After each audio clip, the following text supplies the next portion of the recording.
Musa, ba't iba yung ginagawa mo? Ano ba yan? Damit to para sa anak ko. Oh? Talaga? Patingin nga. Dali, Ay, bonggan. Taray nga. Yellow and pink. Ang ganda naman. Sigurado ka ba sa sukat na to? Alam mo, sa totoo lang hindi. Pero magpipitong taon na kasi yun eh. At kung kakasya man sa kanya to, hindi ko rin alam kung paano makakarating sa kanya tong damit na to. Alam ko talaga, hindi mo nga alam kung paano makakarating. Hindi mo nga alam kung ano yung sukat eh. Ito lang ang natatanging paraan, Fe, para hindi ako tuluyang masiraan ng ulo dito. Para at least kahit pa paano, parang kasama ko na rin yung anak ko. Tuloy mo yan. Lucia! Michael! Buti na padalo ka. Kumusta? Okay naman.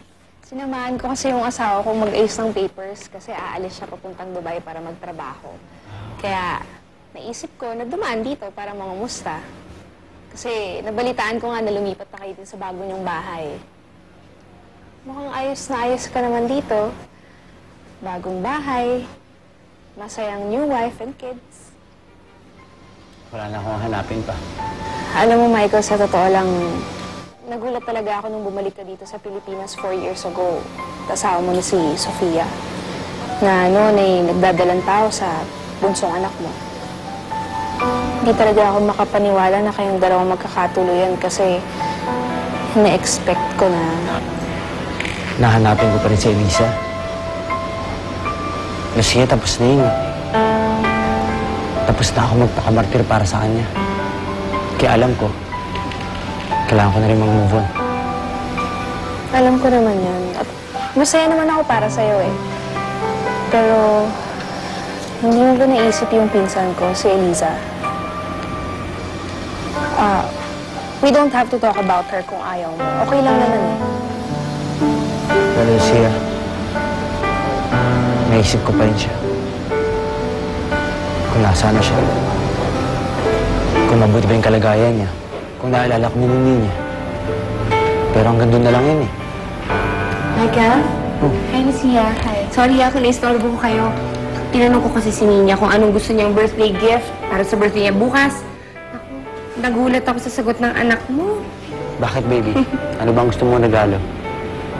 Birthday wish ko ay maging always happy ka, Daddy. Kasi minsan, sad ka eh. Tulad ngayon. Anak, masaya naman ang daddy eh.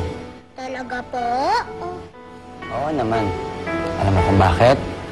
Dahil magba-birthday na bukas, ang panganay kong anak. Ikaw yan.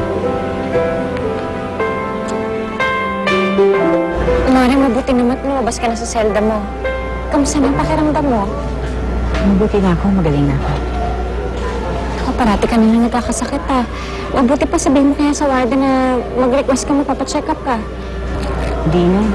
Gusto ko nang magkasakit ng tuluyan eh. Yung malala, para hindi na gumaling, para tuloy-tuloy na ako mamatay. Maring mo naman sabihin niya, may anak ka pa. Anak?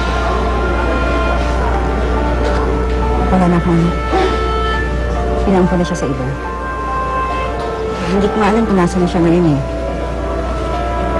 Kahit gusto ko nga siyang hanapin. Paano? Nakakulong ako dito.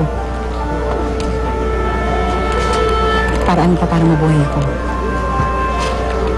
Ano ko na, Lisa? Dolly, dungo!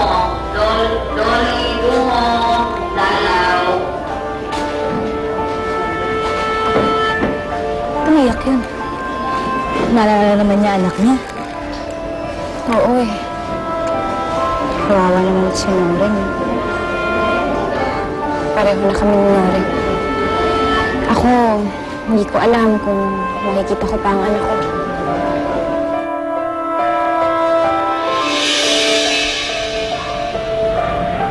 Michael? Napatulog ka na si Nina? Malamang. Napagod yung kakalaro kanina kay Michelle. Oo nga eh. Si Lucia ba? Umalis na? Oo, kanina pa. Michael, bakit siya dumalaw? Ano na pag-usapan niyo? Nangamusta lang. Hindi niya ba napag-usapan si Eliza? Hindi. Okay. Ano nga palang gusto mong dinner? Magluluto ako. Ikaw na bahala. Kahit anong kakainin ko. Sige.